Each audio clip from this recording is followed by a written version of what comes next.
It can be so much easier to just jump off a mountain.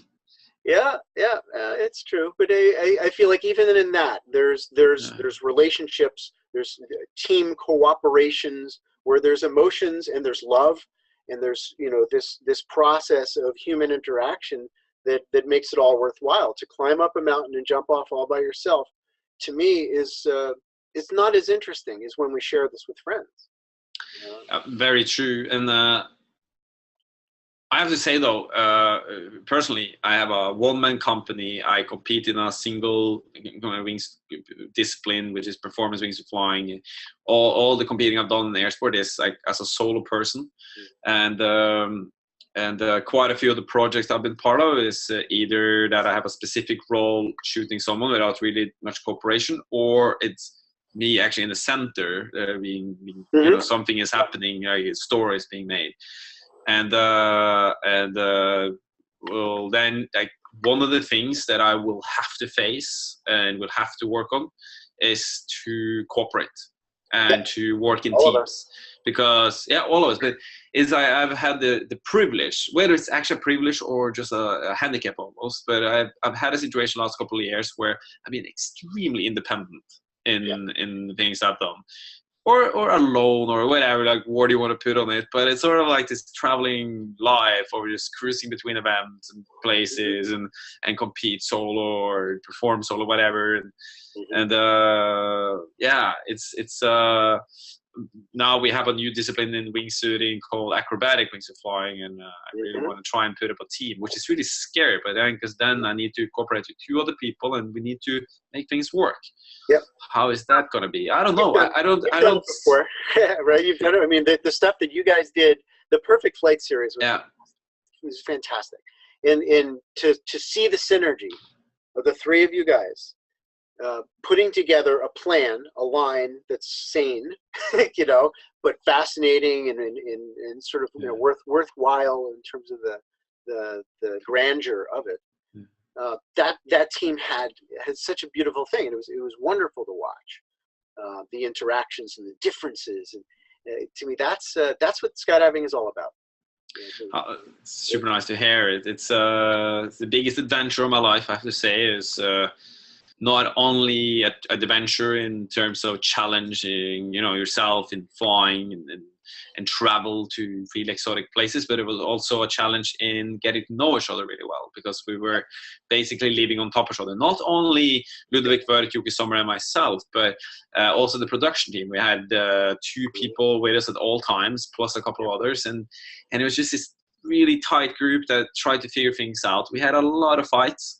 We had a lot of like hugs, and we had the opposite. Like it was dynamics. We were like really battling, and I gotta say, like you truly see how a friendship works when you're put on the line, when things aren't working, when things are going down, like turning to shit, when everything is going the wrong way. That's when you see what is working and not, and how you deal with it, like how we can get back, like how quickly can you sort out things and get into a good mode again, because you need to, it's kind of hard to say, but we have a word in Norwegian called dus, which is almost like you're in balance with each other. It's almost like this sense where you allow yourself to respect and also take in information from your partner or a team. And if you don't have that balance, it's not really working.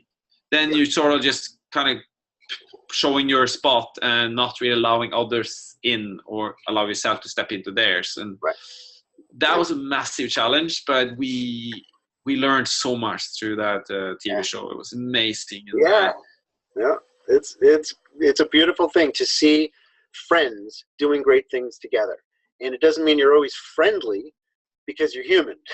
And when tensions are high, there's bound to be that. But as long as people are saying, well, our primary goal is to remain friends, to survive and remain friends, I mean, whenever we can. And both in the X Games, both my teammates, they're gone, right, from when I competed.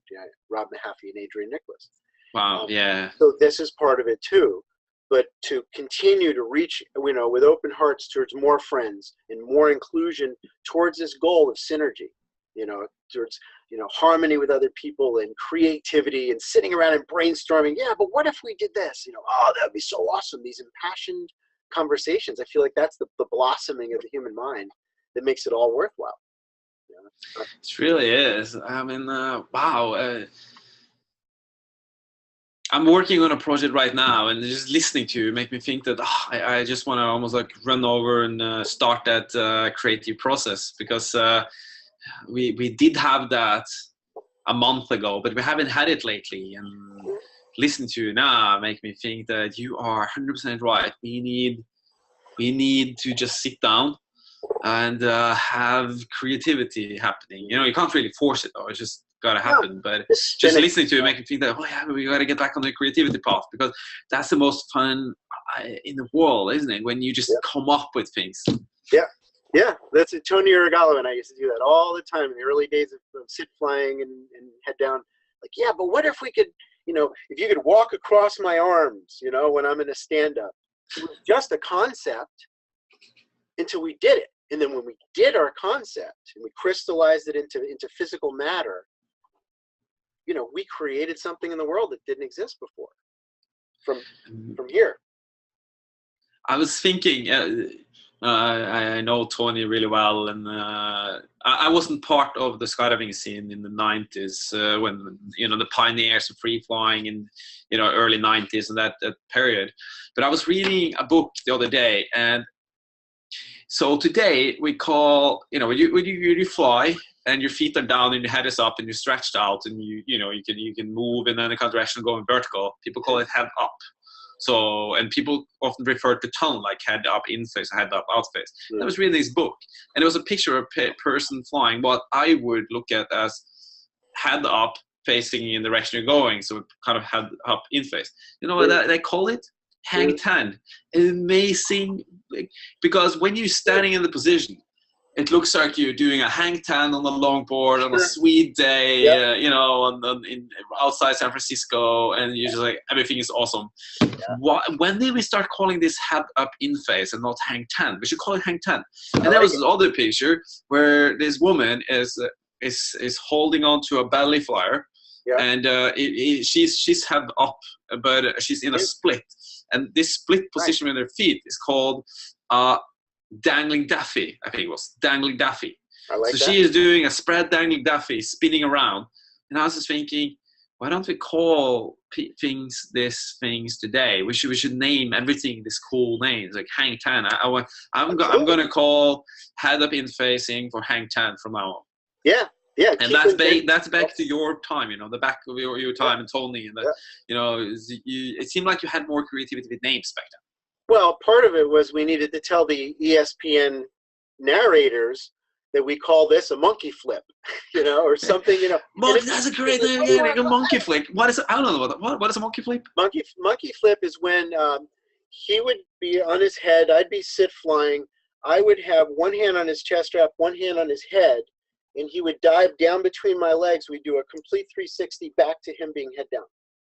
So, that way. That's I'm not 100% sure now. We do have some free-fall teams here in the land, but I think they would probably call it full transition or maybe a full layout. And it's that's not as interesting. No, not at all. Monkey flip, way better.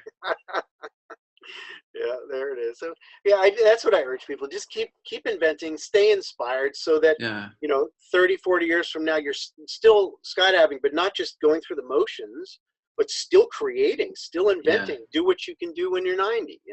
Maybe it's not as fast, but you see those old guys on the ski slopes. These old wise guys, and they ski smooth, and they're not doing impact on their body.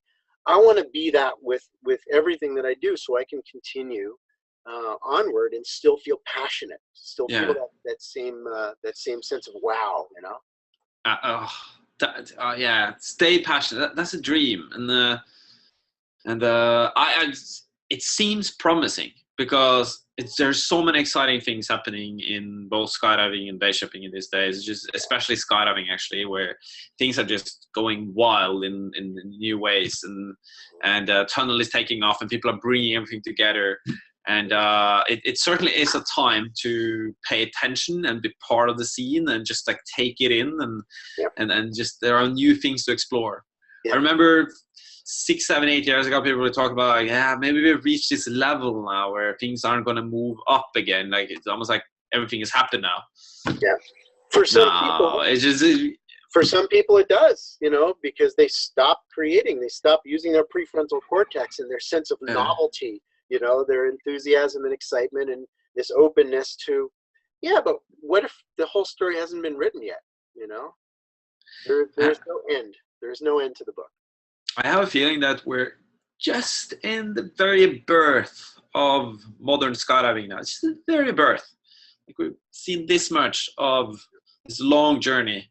Yeah. None of us are going to be there when skydiving is smashing 200 years from now. But I don't know what it is, but it's not going to look like it does today. I think it's and if you only look, it's going to go up and down. I don't know, but I think if we go 15 years ahead of time and we look back at how we do things in 2017, we got to laugh. We're going to just shake our heads, just like wow, and wow, all the things that have happened. Like everything has changed. It's amazing. How could we? Oh, wow. So stay inspired. Like that's stay the way. Inspired. Just enjoy the journey. Yeah, exactly. Let's leave it there. This is perfect. That's the message I want to send to the skydiving world. Stay inspired. Keep moving forward. Stay alive. Yeah, absolutely. But don't get so static trying to reach for safety that you lose this inspiration. It says on the outside of the wall here, jump sensible but get weird. Here in the land. Weird. It's kind of the same, isn't it? Yes, it is. Yes, indeed. Stay weird. Right on. Well, thank you, Espen. Thank you so much. I really appreciate you doing this. This is great. And hopefully, when the time works out for both of us, I'd love to have you back on the show. It was a pleasure, Brian. It was really fun. And you have inspired me. So when I'm closing down this Mac, I'm gonna turn around and walk out and see if we can start some creative thoughts around the project I'm working on, because I think there are much more potential I haven't thought of. Thanks to you. Yeah. Awesome talk. I would love to come back. Awesome. Great. Well, I look forward to jumping with you again sometime soon. Welcome to Boston, man. Yes, I hope so this summer. I think so. All right. Awesome. Yeah. Then we'll see you then. Thank you. All right. Thank you.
In a silver car